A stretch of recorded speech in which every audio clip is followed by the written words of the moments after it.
नमस्कार मित्रों, जय श्री राम, हर हर महादेव। स्वागत है आपका हमारे इस हे दीनानाथ 231 यूट्यूब चैनल पर। मन क्या है? मन वह चेतना शक्ति है जिसे इंसान अगर अपने वश में कर ले तो यह इस आत्मा को परमात्मा से मिला देता है, और जो इस मन को अपने काबू में नहीं कर पाता उस व्यक्ति को यह मन जीवन भर नाच नचाता रहता है। महाभारत के युद्ध के दौरान जब अर्जुन ने युद्ध लड़ने से मना कर दिया, तब श्री कृष्ण अर्जुन को समझाते हुए कहते हैं कि हे अर्जुन, तुम किस लिए डरते हो? तुम स्वयं परमात्मा का एक अंश हो। अपने भीतर झांक कर अपनी आत्मा को देखो, फिर तुम्हें आत्मा में उस परमात्मा का रूप दिखाई पड़ेगा। तब अर्जुन कहते हैं कि हे प्रभु, आप तो कहते हैं कि इस शरीर में आत्मा का वास है, और अब आप कह रहे हैं कि आत्मा को देखो। आखिर इस आत्मा को देखेगा कौन? क्या कोई और भी शक्ति है इस शरीर में जो आत्मा देखेगी? तब भगवान श्री कृष्ण जी कहते हैं, हाँ, मन ये बहुत शक्तिशाली है। हे अर्जुन, मन के बारे में विस्तार से समझाने के लिए मैं तुमको एक कथा सुनाता हूं। सोचो कि शरीर एक रथ है। इस रथ में 5 घोड़े हैं जो रथ को चलाते हैं। ये 5 घोड़े ही हमारी 5 इंद्रियां हैं। इस रथ का सारथी है मन, और इस सारथी के हाथ में ही 5 घोड़ों की लगाम है। ये सारथी रूपी मन जिधर चाहे उधर इन घोड़ों को ले जा सकता है। इस रथ का स्वामी एक राजा है जो रथ के सिंहासन पर बैठा रहता है। ये राजा ही हमारी आत्मा है जो इस पूरे रथ रूपी शरीर की मालिक है। ये मन बहुत चंचल है। ये व्यसन, भोग, विलास और वासना की तरफ आकर्षित होता है। इस मन रूपी सारथी को जहां आनंद की डगर दिखती है, ये वहीं 5 घोड़ों को ले जाता है।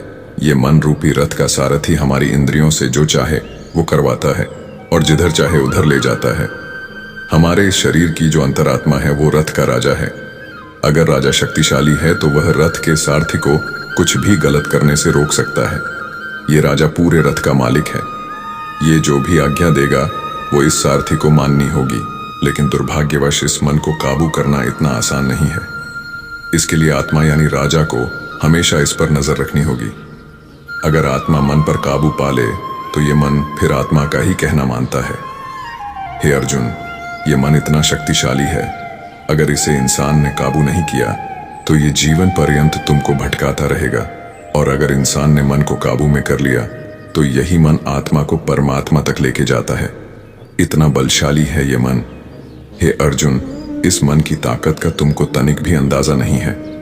जो इंसान इस मन की शक्ति को समझ लेता है और उसे काबू में कर लेता है, वो इंसान साक्षात देव पुरुष बन जाता है।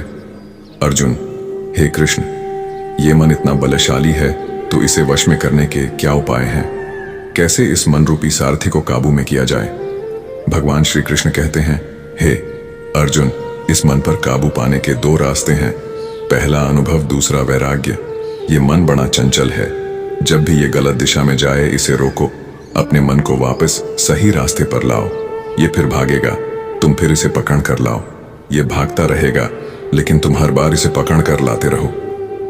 जिस प्रकार किसी घोड़े को काबू में करने के लिए इंसान को कई प्रयत्न करने होते हैं। नया घोड़ा सवार को अपने ऊपर बैठने नहीं देता और घुड़सवार को बार बार नीचे गिरा देता है, लेकिन अगर घुड़सवार दृढ़ निश्चयी है तो वो बार बार गिरता है और फिर से घोड़े को काबू करने की कोशिश करता है, और अंत में वो घोड़े पर काबू पाने में सफल हो जाता है, और फिर यही घोड़ा उस घुड़सवार को उसकी मंजिल तक ले जाता है। ठीक उसी तरह तुमको भी बार बार प्रयास करने होंगे, तब कहीं जाकर ये मन वश में होगा।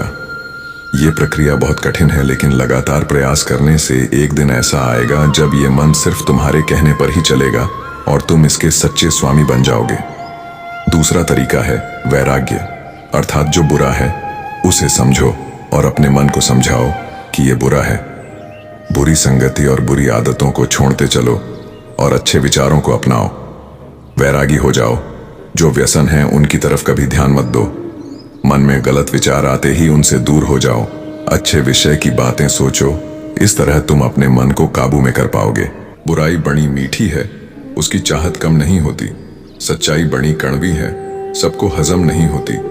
जैसे हर ताले की एक चाबी होती है, वैसे ही हर समस्या का समाधान होता है। आज से हम विश्वास रखेंगे कि हम हर समस्या का समाधान निकाल सकते हैं।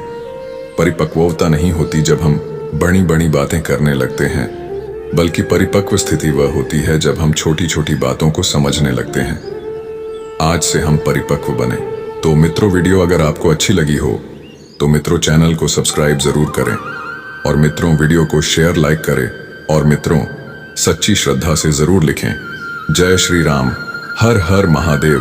वीडियो को अंत तक देखने के लिए धन्यवाद।